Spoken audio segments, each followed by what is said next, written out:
yang memahami kita. Imam besar yang peduli kepada kita.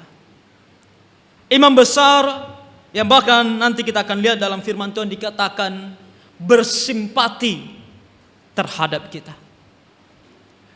Pagi hari ini kita mau melihat firman Tuhan ini untuk kita boleh betul-betul memahami tentang Tuhan Yesus sebagai imam besar dan bagaimana kita meresponinya sebagai anak-anaknya. Nah, di dalam hidup ini kita terkadang harus berhadapan dengan seseorang yang mungkin membuat kita takut, membuat kita khawatir, bahkan mungkin membuat kita merasa kecil dan tidak layak. Taruhlah mungkin kita diundang ke rumah seorang pembesar, seorang pemilik PT di mana kita bekerja, atau dalam pemerintahan mungkin bertemu dengan seorang wali kota, gubernur, atau mungkin bahkan presiden. Atau mungkin para influencer yang kita lihat di sosial media yang kita kagumi. Suatu hari kalau kita ada kesempatan untuk ketemu mereka, tentu kita agak merasa kecil dan tidak layak.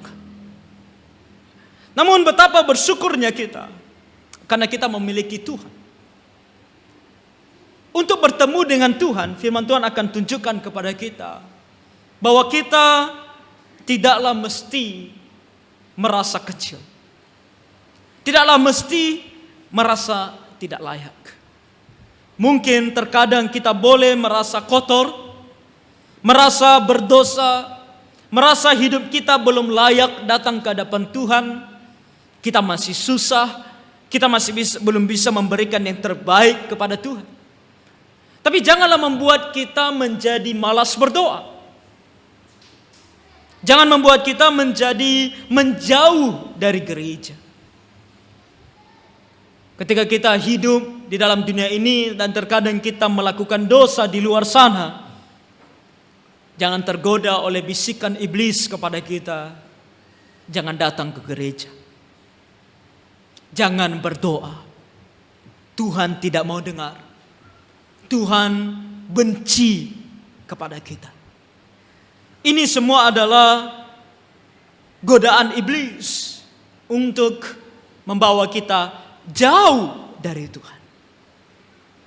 Firman Tuhan di pagi hari ini, Ibrani 4 ayat 14 sampai 16, memberikan kepada kita suatu kabar baik. Kabar baiknya adalah dalam apapun keadaan kita selalu mempunyai akses VIP, akses langsung ke surga. Kita tidak akan ditolak, melainkan ada seorang penjamin yang akan menjamin kita diterima. Dan kita lihat itu dari ayat 14 ini. Hal yang pertama kita lihat adalah kenapa kita bisa selalu datang kepada Tuhan, karena kita punya dalam tanda kutip orang dalam. Nah, istilah orang dalam mungkin sering sekali menjadi istilah yang negatif, karena istilah orang dalam lebih kepada orang yang mau bekerja di sebuah perusahaan, kemudian mau masuk secara ilegal dengan mudah memakai orang dalam, ya kan?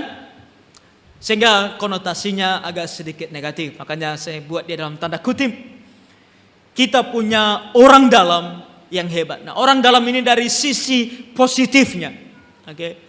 Sebuah akses ke dalam yang langsung boleh kita dapatkan. Di ayat 14 tadi dikatakan kepada kita, karena kita sekarang mempunyai imam besar.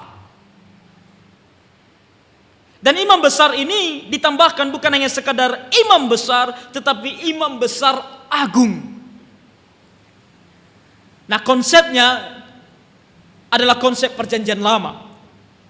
Nah, di perjanjian lama ada dua kategori imam. Ada orang Lewi biasa, mereka disebut sebagai para imam. Dan di atas mereka ada keturunan Harun yang disebut sebagai imam besar. Nah, tugas dari para imam ini adalah untuk menjadi perantara antara umat dengan Tuhan. Kalau umat mau memberikan persembahan mereka, mereka berikan persembahan mereka melalui imam.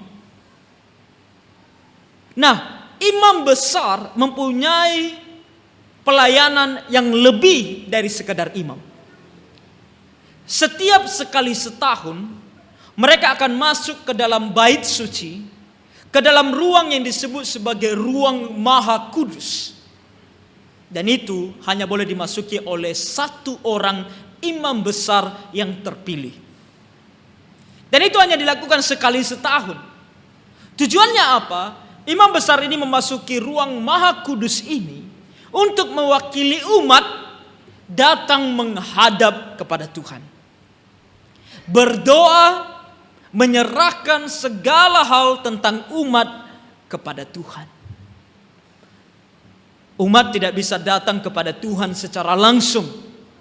Tidak boleh masuk ke dalam bait suci, apalagi ke dalam ruang Maha Kudus secara langsung. Karena kalau mereka masuk, mereka pasti akan mati. Bahkan kalau imam besar sembarangan masuk, dia tidak menguduskan dirinya. Bahkan dia bukan orang yang terpilih untuk masuk, dia juga pasti akan mati. Kalau kita ingat kisah Zakaria, ayah daripada Yohanes Pembaptis. Dia adalah keturunan Harun, seorang imam besar. Hari ketika malaikat memberitahukan kepada dia bahwa istrinya Elizabeth yang mandul itu akan mengandung, dia punya tugas masuk ke dalam bait suci. Ya kan? Dan kalau kita tahu pada masa tersebut, setiap kali imam besar itu masuk ke ruang bait suci, dia akan diikat dengan tali. Dia akan diikat dengan tali, dan talinya itu panjang sampai keluar. Tujuannya apa? Karena kalau dia tidak layak dan dia mati di dalam, siapa yang bisa ambil dia? Nggak ada orang yang bisa ambil juga. Karena setiap kali orang masuk, kamu mati. Maka caranya satu-satunya adalah dengan tarik dia keluar. Makanya kalau kita ingat kisah Zakaria, ketika dia lama di dalam, orang di luar mulai khawatir, mulai gelisah. Jangan-jangan Zakaria sudah mati di dalam. Itu adalah konteksnya. Tapi di sini dikatakan kepada kita bahwa Tuhan Yesus bukan hanya sekedar imam besar, tetapi dia adalah imam besar agung. Artinya dia lebih tinggi dari keturunan Harun. Dia lebih berkuasa daripada keturunan Harun. Kenapa? Karena Tuhan Yesus, nanti kita akan juga lihat bahwa dia adalah manusia yang tidak berdosa. Artinya dia selalu punya akses untuk masuk ke dalam ruang Maha Kudus. Dan bukan hanya itu saja. Kalau kita baca lebih lanjut di ayat 14 ini dikatakan, sebagai imam besar yang agung, yang telah melintasi semua langit. Apa artinya melintasi semua langit? Nah, konsep orang Yahudi, ada 3 lapisan langit.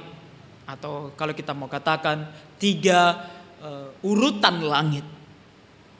Ada firmament atau cakrawala. Kita tahu semua cakrawala, tempat di mana kita bisa melihat ada awan, burung-burung terbang, itu namanya cakrawala. Lalu tingkatan kedua namanya kita kenal sebagai luar angkasa, di mana bintang-bintang, bulan, matahari, dan planet-planet ada. Dan tingkatan yang ketiga adalah sorga. Makanya kalau kita ingat kisah Paulus, dia katakan dia diangkat ke langit tingkat ketiga. Oke, ini dalam konsep orang Yahudi. Oke. Langit tingkat ketiga adalah sorga, tingkat kedua adalah luar angkasa, tingkat pertama adalah cakrawala. Oke, bukan sorganya yang bertingkat. Oke, bedakan sorga bertingkat sama langit bertingkat. Oke, sorga tidak bertingkat-tingkat. Sorga hanya satu tingkatannya. Tapi langit mereka bedakan dalam 3 tingkatan. Cakrawala, luar angkasa, dan sorga sendiri. Oke. Dan ketika dikatakan di sini bahwa Tuhan Yesus itu melintasi semua langit, artinya apa? Artinya dia sudah naik bahkan sampai ke sorga. Ketika dia naik ke sorga setelah dia mati di atas kayu salib, dikuburkan lalu bangkit. Dan dalam Kisah Rasul pasal 1 di hadapan semua murid-muridnya, dia naik ke sorga, dia melintasi semua langit ini. Dia melintasi cakrawala, dia lewati luar angkasa, dan dia sampai ke sorga. Itu maksudnya. Jadi Tuhan Yesus sebagai imam besar agung kita, itu ada di sorga. Nah, kalau imam besar tadi mereka hanya boleh masuk ke ruang Maha Kudus sekali setahun. Tapi kalau Tuhan Yesus, dia selalu ada di sana. Ruang Maha Kudus bagi kita di zaman sekarang bukan lagi bait suci, tetapi sorga sendiri. Tuhan Yesus telah duduk di sebelah kanan Allah Bapa di sorga. Dan dia ada di sana selama-lamanya. Sampai nanti dia datang kembali kedua kali. Jadi selama kita hidup dalam dunia ini, kita selalu punya Tuhan Yesus di sorga. Dan kalau Tuhan Yesus ada di sorga, dikatakan di sini bahwa dia adalah anak Allah, yaitu Yesus anak Allah. Penting untuk kita selalu ingat bahwa Tuhan Yesus adalah anak Allah. Istilah anak Allah itu selalu menunjukkan kepada kita hubungan yang erat antara Tuhan Yesus dengan Bapa, dengan Allah. Tuhan Yesus sebagai anak Allah adalah seorang anak yang senantiasa melaksanakan dan melakukan apa yang diinginkan oleh Bapa. Dan Tuhan Yesus sebagai anak adalah seorang pribadi yang selalu didengar oleh Bapa. Itulah kenapa betapa kita bersyukur kalau kita percaya dan mengikut Tuhan Yesus. Dan ketika kita berdoa dalam nama Tuhan Yesus. Bapak Ibu, kita harus sangat bersyukur kalau kita ada di gereja Protestan. Kita lahir, kita besar, kita ada di gereja Protestan. Karena di gereja Protestan kita memiliki akses langsung ini. Tuhan Yesus sungguh menjadi imam besar agung bagi kita. Karena kita bisa datang kepada Allah tidak melalui manusia, tetapi langsung kepada Allah melalui Tuhan Yesus. Kenapa kita selalu tekankan dan ajarkan bahwa kalau kita berdoa, kita harus selalu berdoa di dalam nama Tuhan Yesus. Nah, itu bukan kata-kata magic. Bukan sebuah kata-kata yang mengatakan bahwa kalau aku berdoa dalam nama Tuhan Yesus, wah, magic itu. Tiba-tiba apa yang kudoakan pasti akan didengar. Oh, ini adalah sebuah pengakuan bahwa kita datang kepada Tuhan, kepada Allah di sorga melalui imam besar agung kita, yaitu Tuhan Yesus. Maka jangan lupa setiap kali berdoa dalam nama Tuhan Yesus. Kita bersyukur karena kita tidak perlu berdoa melalui Maria. Kita tidak perlu berdoa melalui orang-orang kudus. Mereka manusia biasa. Tuhan Yesus langsung kepada Allah karena dia adalah anak Allah. Dia adalah Allah sendiri. Jadi kalau kita mau ilustrasikan dia dengan agak sedikit ilustrasi negatifnya, yaitu kalau kita mau mengurus surat-surat contohnya di kantor pemerintahan. Nah, ini mungkin tidak asing bagi kita. Kita sering mau pakai orang dalam, ya kan? Dan kalau kita pakai orang dalam, surat-surat yang kita urus pasti akan berhasil, ya kan? Pasti akan kita dapatkan. Ataupun tindakan itu tindakan yang cukup ilegal, negatif untuk kita lakukan. Tapi untuk yang satu ini kita berbicara tentang akses ke sorga. Akses kita ke sorga itu melalui orang dalamnya, yaitu Tuhan Yesus sendiri. Tapi ini akses yang legal, oke? Tuhan Yesus sebagai orang dalam yang legal. Dan dia memang dalam aturan, dalam hukum Tuhan, menjadi perantara yang legal bagi kita, antara kita dengan Allah. Dialah imam besar agung kita.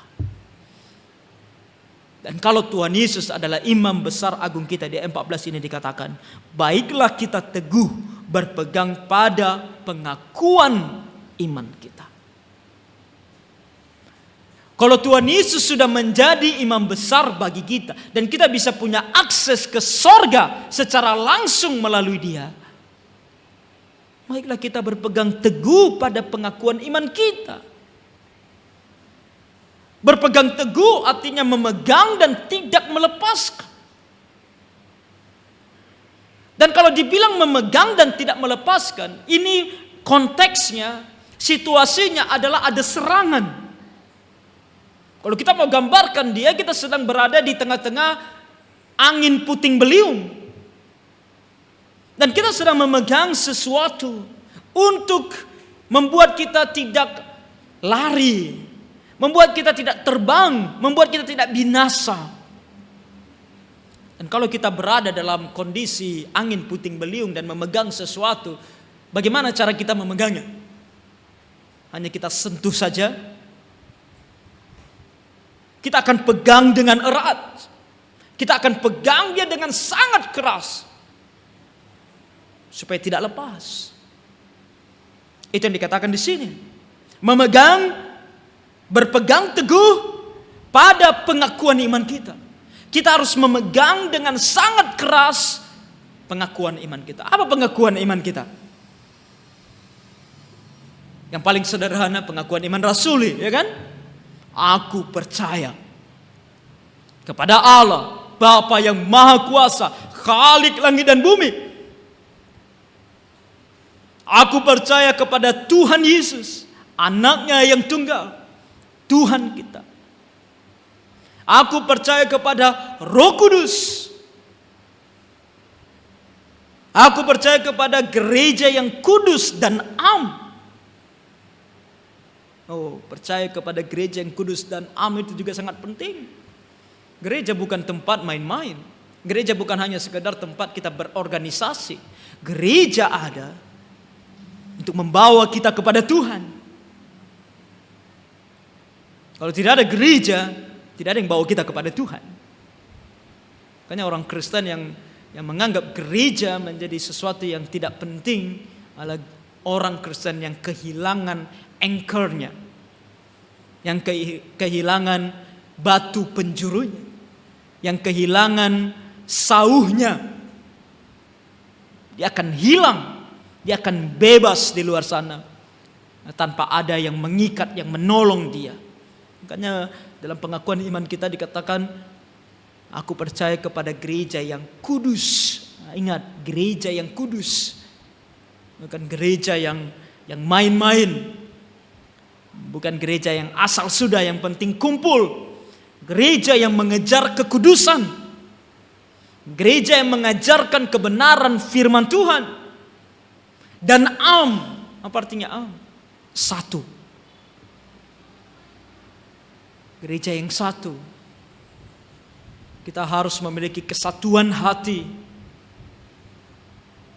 Kesatuan hati kita adalah melalui kebenaran firman Tuhan. Menyatukan hati dan pikiran kita selaras dengan kebenaran firman Tuhan. Itu adalah pengakuan iman kita.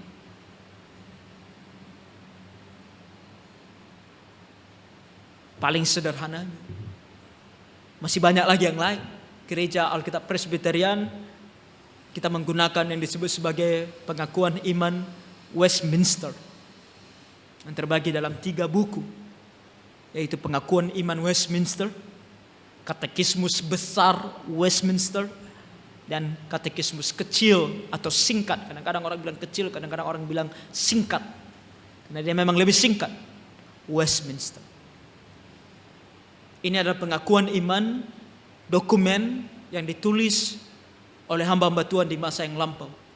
hamba Tuhan yang menganut doktrin reform, doktrin yang alkitabiah, supaya mudah kita mengerti, mudah kita hafal. Mereka tulis dalam bentuk katekismus. Makanya kita harus mempelajarinya sebenarnya. Katekismus ini, katekismus besar, katekismus singkat, dan pengakuan iman. Di sana dijabarkan kepada kita dengan lebih detail apa saja yang kita percaya sebagai orang Kristen. Bapak Ibu, apakah tahu pengakuan iman kita ini? Firman Tuhan bilang sama kita, mari kita pegang teguh pengakuan iman kita ini. Dengan kita memegang teguh, maka aplikasi bagi kita tentu dalam segala hal yang kita hadapi dalam hidup ini, jangan pergi dan gadaikan iman kita. Demi apapun juga, demi uang, demi jabatan, demi hubungan, demi kasih sayang, demi apapun juga. Jangan gadaikan imanmu. Jangan sampai engkau mengatakan, oh tidak peduli dengan kekristenan, tidak peduli dengan Tuhan Yesus. Yang penting aku happy, yang penting aku senang, yang penting orang lain senang. Bertahanlah meski ekonomi kita mungkin sulit, kesehatan kita mungkin begitu rendah, begitu jatuh. Hubungan kita satu dengan yang lain mungkin tidak baik-baik saja. Jangan jadikan alasan untuk meninggalkan ibadah, meninggalkan Tuhan, meninggalkan doa, meninggalkan belajar firman Tuhan. Bahkan meninggalkan persekutuan di hadapan Tuhan. Selalu ingat bahwa kita punya penjamin di sorga. Orang pribadi yang selalu bisa membawa kita ke sorga, terlepas dari segala apa yang kita alami. Dan yang kedua yang kita lihat di sini adalah bahwa Tuhan Yesus sebagai imam besar, kalau kita datang menghadap kepada Dia, Dia itu bukan bos yang galak, tetapi sahabat yang mengerti. Kita lihat itu di ayat 15 ketika dikatakan, sebab imam besar yang kita punya bukanlah imam besar yang tidak dapat turut merasakan kelemahan-kelemahan kita. Sebaliknya sama dengan kita, ia telah dicobai, hanya tidak berbuat dosa. Yesus bukan imam yang jauh. Dia bukan imam yang tidak peduli dengan kita. Dia bukan imam yang tidak mengerti perasaan kita. Malah sebaliknya dikatakan bahwa dia adalah imam besar yang turut merasakan. Sangat menarik kata turut merasakan. Dalam bahasa aslinya adalah kata simpateo. Simpateo mirip sekali kan dengan kata dalam bahasa Indonesia bersimpati. Ya kan? Memang kata bahasa Indonesia kemarin saya coba cek, kata simpati dalam bahasa Indonesia itu diambil dari bahasa Yunani simpateo. Jadi sama maknanya, sebuah perasaan simpati. Nah, kalau dikatakan perasaan simpati, apa artinya simpateo atau simpati? Sebenarnya kata ini kalau dalam bahasa aslinya itu terdiri dari dua kata. Dan dua kata ini terdiri dari kata bersama dan sebuah rasa sakit. Makanya jadi bersama dan rasa sakit. Artinya rasa sakit bersama. Apa rasa sakit yang kita rasakan, Tuhan Yesus juga pernah rasakan. Dia sangat mengerti. Kadang-kadang kan kalau kita mendengar seorang teman curhat tentang sesuatu hal yang buruk yang dia hadapi, sering sekali kita coba menghibur dia dengan bilang, aku ngerti perasaan, ya kan? Kalau misalnya ada seorang yang sedang berduka, mungkin orang tuanya meninggal, kadang-kadang kita pergi bilang, ya aku ngerti perasaan. Kenapa kita bisa ngerti perasaannya? Karena kita bilang bahwa Ya, orang tua saya juga sudah meninggal, ya kan? Aku ngerti, karena aku juga sudah alami. Itu yang dimaksudkan oleh Tuhan Yesus ini. Bahwa dia mengerti, bahwa dia turut merasakan apa yang kita rasakan.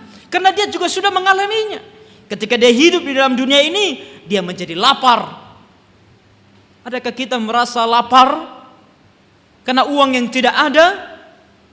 Jangan pikir bahwa Tuhan tidak ngerti perasaan lapar kita. Dia pun lapar, haus. Bahkan dalam hidupnya dia tidak mengalami yang namanya hidup kaya raya. Dia miskin. Dia bilang bahwa singa mempunyai tempat untuk tidur, burung mempunyai sarang, tetapi anak manusia tidak mempunyai tempat untuk meletakkan kepalanya.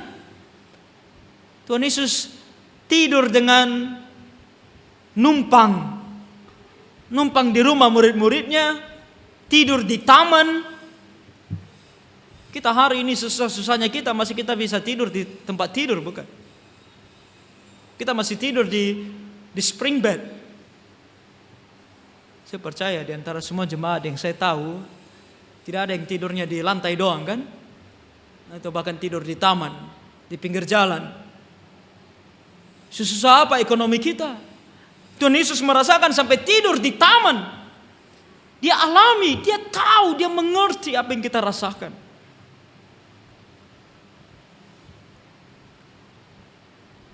Dalam penganiayaan, lebih-lebih lagi. Dihina, dimaki, dihajar, difitnah, bahkan disalib. Apa yang Tuhan Yesus tidak alami? Bahkan orang yang paling dekat dengan dia, muridnya sendiri, Yudas Iskariot, mengkhianati dia, memfitnah dia.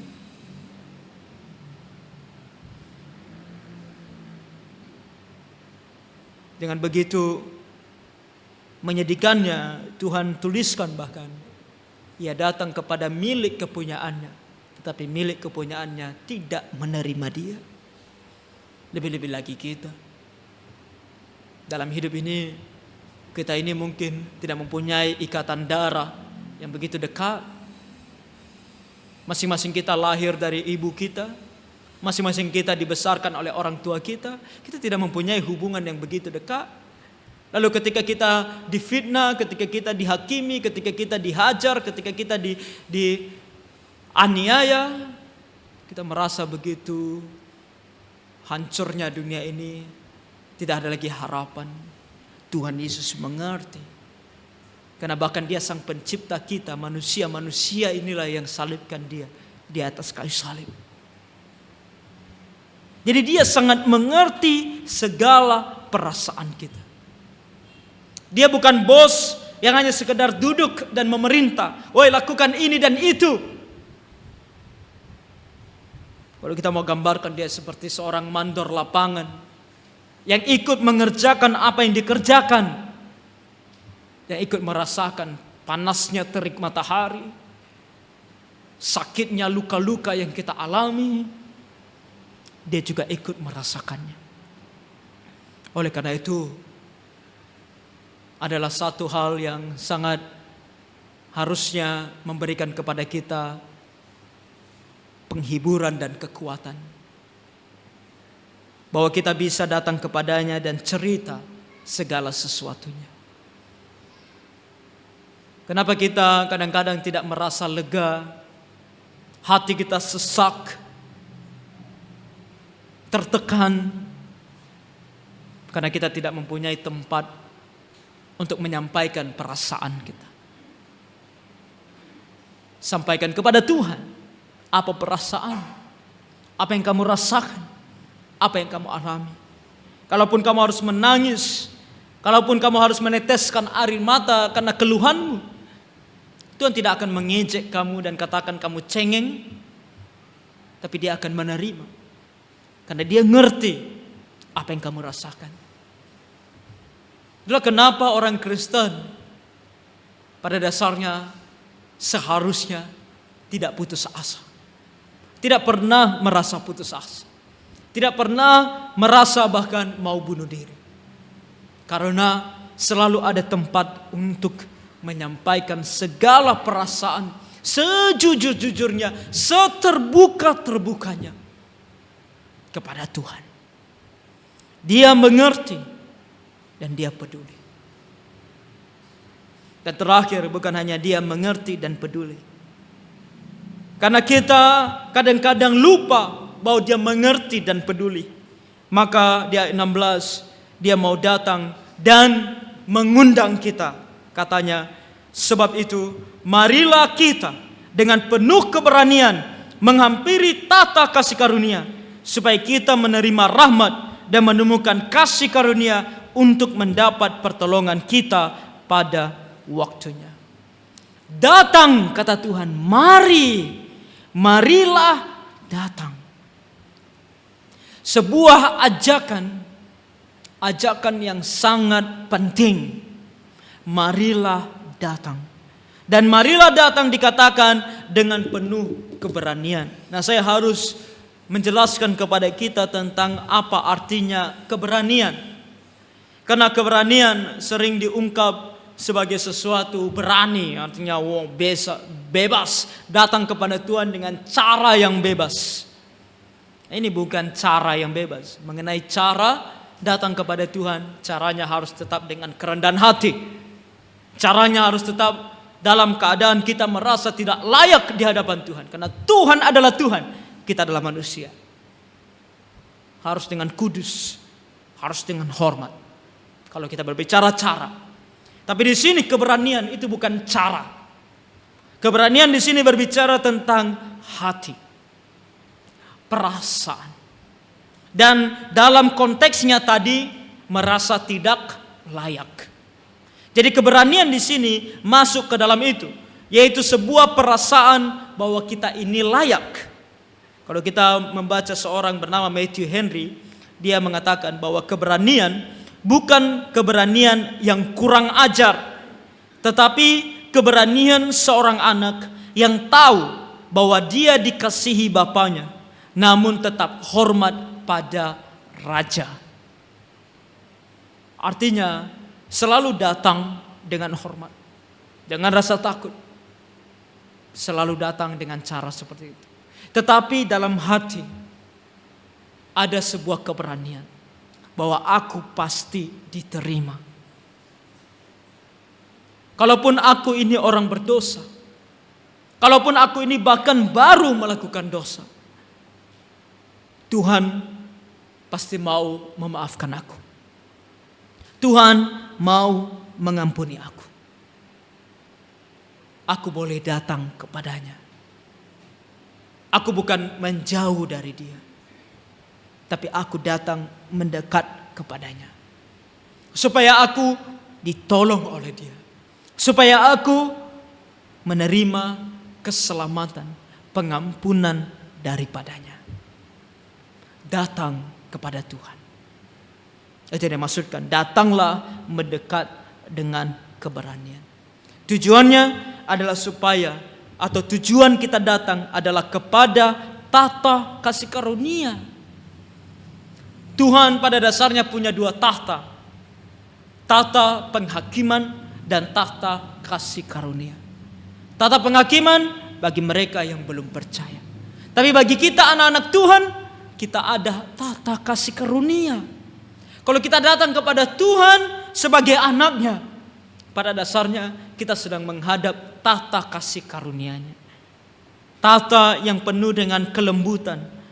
Karena di sana kita akan menerima rahmat dan anugerah. Apa itu rahmat? Rahmat adalah pengampunan dosa masa lalu. Segala dosa yang telah kita lakukan, makanya kita bisa datang ke hadapan Tuhan. Karena kalau kita datang ke hadapan Tuhan, kita mendapat rahmat, kita mendapat pengampunan. Dan bukan hanya rahmat yang kita dapatkan, tetapi juga kasih karunia, anugerah. Dan kasih karunia berbicara tentang kekuatan masa depan. Jadi kalau kita datang saat ini kepada Tuhan, segala dosa yang kita lakukan sebelum ini, Tuhan ampuni. Dan segala apa yang kita perlukan untuk hidup kita mulai dari saat ini, Tuhan akan karuniakan kepada kita. Itulah yang kita dapatkan kalau kita senantiasa rajin datang kepada Tuhan. Kalau kita mau ilustrasikan dia, mungkin gereja, ibadah, persekutuan doa, persekutuan kita, dan bahkan kelas Bible study adalah semacam UGD bagi kita. UGD. Bahkan kesempatan-kesempatan yang ada setiap hari kalau kita berdoa, kalau kita membaca firman-Nya, sebenarnya kita sedang masuk UGD. Untuk memperbaiki apa yang salah dan mendapatkan suntikan imunitas untuk menghadapi apa yang ada di depan. Setiap kali kita membaca firman Tuhan, itu yang kita alami. Karena firman Tuhan akan menegur kita tentang dosa masa lalu, dan itu membuat kita sadar dan bertobat. Dan firman Tuhan itu akan memberitahukan kepada kita bagaimana supaya kita berhasil di masa depan. Dan itu akan menolong kita tentang apa yang kita lakukan dalam hidup kita. Ibadah, persekutuan, kelas Bible study, dan segala kesempatan yang ada untuk berdoa dan belajar firman Tuhan, pada dasarnya adalah UGD rohani bagi kita. Mari kita datang. Jangan segan-segan datang. Selalu datang. Supaya kita mendapatkan pertolongan. Jadi jemaat sekalian, ketika kita sudah melihat ini, maka jangan kita khawatir akan hari esok. Tentang apa yang harus kita makan, bagaimana melunasi utang-utang kita, bagaimana supaya kita lebih sehat, bagaimana supaya kita tidak mati. Apakah kita takut mati sampai kita selalu berdoa supaya kita tidak mati besok? Tak usah khawatir. Karena kita mempunyai imam besar di sorga. Dan dia mengerti kita. Dan dia bisa, kalau kita selalu datang kepadanya, memberikan kepada kita rahmat dan anugerah. Pertolongan Tuhan tidak pernah terlambat. Karena katanya, mendapat pertolongan kita pada waktunya. Selalu ingat, pertolongan Tuhan itu tidak pernah terlambat dan tidak pernah lebih awal. Terlalu cepat. Tidak pernah terlambat, tidak pernah lebih cepat. Selalu tepat waktu. Makanya kalau hari ini kita sedang bergumul tentang suatu hal, lalu kita belum merasakan bahwa Tuhan menolong, jangan khawatir. Kalau dia belum menolong, berarti memang belum menolong. Belum waktunya. Percaya saja. Setia saja. Pada waktu yang tepat, dia akan tolong. Masalah kita kalau tidak sabar adalah kita malah menjauhkan diri daripada Tuhan. Kita mencari alternatif lain. Kita pergi ke dukun. Kita pergi kemana untuk menolong kita. Kita berlaku curang. Kita menyuap. Segala macam kita lakukan. Karena kita tidak sabar. Sabar. Pertolongan Tuhan datang pada waktunya. Tidak terlambat. Tidak terlalu cepat. Pas. Jadi di sini kita melihat hal itu. Dan firman Tuhan pagi hari ini kiranya kita bisa mengingatnya. Ada 3 hal tentang Tuhan kita sebagai imam besar bagi kita. Pertama, kita punya imam besar yang hebat di sorga, yang menjamin bahwa kita akan ke sorga dan akses kita kepadanya selalu ada. Yang kedua, bahwa kita punya Tuhan yang bersimpati terhadap kita, yang mengerti perasaan kita. Apapun keluh kesah kita, apapun perasaan kita, kita boleh bawa kepadanya. Dan dia mengerti, dia peduli. Dan terakhir, kita punya undangan yang terbuka selalu. Mari datang kepada Tuhan. Jangan buang undangan ini. Selalu datang kepada Tuhan. Jangan buat dirimu jauh dari Tuhan. Kalau kamu mau ditolong oleh dia, selalu datang. Dan menyangkut tentang hal ini, saya mau mengajak kita juga untuk membawa orang kepada Tuhan. Khususnya hari Sabtu ini. Ada KKR, ya kan? Ada KKR. Nah, saya tidak rencana bahwa KKR pas hari Valentine. Siapa di sini yang suka merayakan hari Valentine?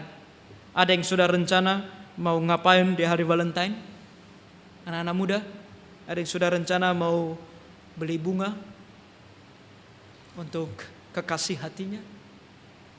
Well, saya tidak merayakan Valentine. Bagi saya Mungkin saya pernah juga beritahukan kita bahwa Valentine itu tidak alkitabiah. Tidak seharusnya orang Kristen merayakan Valentine. Oke, kita akan bahas itu mungkin lain waktu. Saya tidak rencanakan, saya pikir 14 Februari, udah 14 Februari. Akhirnya beberapa hari yang lalu ketika saya sedang menyiapkan firman Tuhan, saya tiba-tiba teringat 14 Februari hari Valentine. Dan temanya untuk Sabtu ini adalah tentang kasih Tuhan yang besar. Pas, saya juga tidak rencanakan karena itu hari Valentine. Karena saya tidak merayakan Valentine. Tapi saya rasa adalah kehendak Tuhan yang baik. Khususnya bagi kita, jemaat Gapi Getsemani. Mari kita datang. Dan jangan hanya datang sendiri. Datang dengan membawa jiwa. Minimal satu orang. Begitu banyak kenalan kita. Begitu banyak saudara-saudara kita. Begitu banyak mereka yang bisa kita ajak datang kepada Tuhan. Hidup di Batam ini penuh dengan kesulitan. Penuh dengan kesusahan. Orang-orang yang ada di sekitar kita mengalami kesusahan dan kesulitan. Hari-hari kita melihat kening mereka berkerut. Mari kita bawa mereka kepada Tuhan. Imam besar yang mengasihi mereka. Yang mengerti perasaan mereka. Begitu banyak, kenapa bapak-bapak lebih sering nongkrong di warung? Wah, setiap malam ketika saya keluar, saya akan mendengar bapak-bapak bernyanyi di warung dengan suara yang lantang luar biasa. Kenapa? Kenapa? Karena mereka butuh relaksasi. Mereka butuh waktu untuk menenangkan diri katanya. Menikmati hidup. Karena bekerja satu harian memang begitu membuat kita suntuk, membuat kita lelah, membuat kita tertekan. Tapi lari ke warung tua adalah pelarian yang tidak ada gunanya. Justru menambah beban. Ketika kita sampai di warung tua, kita habiskan uang di sana, minum tua, berjudi dengan main batu. Masalah di rumah, masalah ekonomi, kebutuhan-kebutuhan itu tetap ada, bahkan bertambah. Kita bawa mereka ke gereja supaya mereka menemukan solusinya kepada Tuhan yang mengasihi mereka. Kalau mereka menemukannya di dalam Tuhan, pertolongan, kedamaian, penghiburan dari kasih Tuhan yang besar bagi mereka, segala apa yang mereka sedang hadapi dalam hidup ini bisa diselesaikan. Anak-anak muda di Batam ini haus kasih sayang. Haus kasih sayang. Kenapa anak-anak muda lebih suka nongkrong di luar? Duduk dengan teman-teman. Kenapa? Karena di rumah mereka tidak mendapatkan kasih sayang. Di Batam ini, bapak bekerja, mama bekerja. Sampai mereka di rumah, mereka tidak pernah disambut oleh orang tua. Mereka mau bercerita, sama siapa mau mereka bercerita? Orang tua sibuk dengan kerjanya. Pulang orang tua kerja, mereka pun lelah, mereka pun capek. Tak ada waktu untuk mendengar. Belum lagi terkadang cara orang tua berbicara dengan anaknya yang membuat anaknya tidak bisa bercerita. Karena orang tua ketika anak cerita, yang dilakukan orang tua hanya marah, emosi, tidak happy, tidak senang. Itu dialami oleh banyak anak muda di Batam ini. Saya tanya kepada beberapa anak muda, berapa waktu dalam sehari kamu punya untuk cerita dengan orang tuamu? Seberapa kamu bisa rasa bahwa orang tuamu sayang kepada kamu? Orang tua di Batam pikir bahwa kalau aku sayang sama anak, aku harus kasih dia uang. Aku harus kasih dia sekolah yang baik, yang mahal. Kasih dia mobil, kasih dia motor, kasih dia rumah, kasih dia kamar yang bagus. Seorang teman datang ketika lihat pastori, maka bilang, "Ih, kamar anakmu kecil sekali." Saya bilang, "Kenapa?" "Wah, kecil." Kenapa kalau kecil? Karena bagi kita kalau mau sayang anak, Kamar harus besar. Kita pikir ini semua akan memberikan mereka kasih sayang, kepedulian, kedekatan. Setidaknya itu yang saya alami. Saya bersyukur dalam hidup saya. Karena walaupun orang tua saya miskin, saya hidup sangat miskin, tapi saya selalu bisa merasa kasih sayang mereka. Kenapa? Karena selalu ada waktu untuk kami bercerita, untuk kami bercanda, untuk kami duduk bergurau. Hari Minggu, adalah hari yang paling menyenangkan bagi kami satu keluarga. Kenapa? Karena orang tua kami tidak akan kerja hari Minggu. Mama papa akan ada di rumah. Kami pergi gereja. Kalau papa biasa dia tidak ke gereja. Oke. Mama pergi gereja, kita pergi gereja. Pulang dari gereja kita akan di rumah. Antara kita pergi sama-sama nanti jalan, atau kita di rumah duduk-duduk ngobrol-ngobrol, sekedar bercanda ria satu dengan yang lain, sungguh. Dan itu menyenangkan. Dan kita tidak perlu kasih sayang di luar. Saya jam 9 malam sudah di rumah. Sungguh, makanya saya heran anak-anak perempuan zaman sekarang jam 10, jam 11, jam 12 masih di luar. Kasih sayang seperti apa yang kalian butuhkan? Jam 9 malam saya sudah di rumah. Karena saya memiliki kasih sayang di rumah. Bawa mereka hari Sabtu. Bawa teman-temanmu yang haus akan kasih sayang hari Sabtu. Biar mereka temukan kasih Tuhan. Kasih Tuhan yang besar bagi kamu. KKR Sabtu ini berbicara tentang kasih Tuhan yang besar. Jangan sampai kita tidak datang. Dan jangan sampai kita tidak membawa jiwa. Bawa biar hanya satu orang. Saya kasih kita 2 undangan. Setiap orang dalam buletin. Kita bisa kasih ke orang. Di atas meja resepsionis ada begitu banyak undangan. Bawa pulang. Berikan kepada banyak orang. Biar dari banyak orang yang kita kasih, minimal 1 atau 2 orang datang. Lihat gereja kita ini. Hari ini, wah begitu banyak pekerja datang. Pekerja datang ketika sudah berbaris di depan sini. Yang sisa duduk. Berapa orang saja?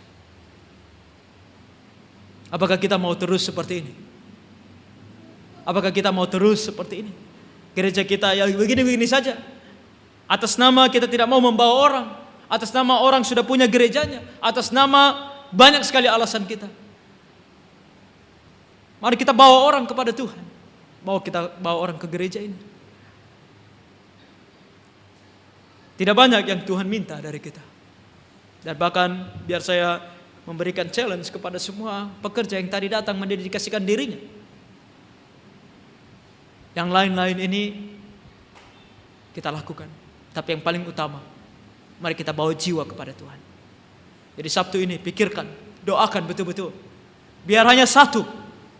Kalau bisa lebih, bawa. Tapi biar hanya 1. Bawa jiwa. Satu orang. Wah, kalau semua orang yang ada dalam rumah Tuhan hari ini datang bawa 1, maka gereja ini udah full hari Sabtu ini. Jadi bawa 1. Bawa 1 jiwa untuk Tuhan. Tuhan mengasihi kita dan mengasihi orang-orang di sekitar kita. Mari kita bawa mereka kepada Tuhan. Tuhan kiranya menolong kita. Mari kita berdoa.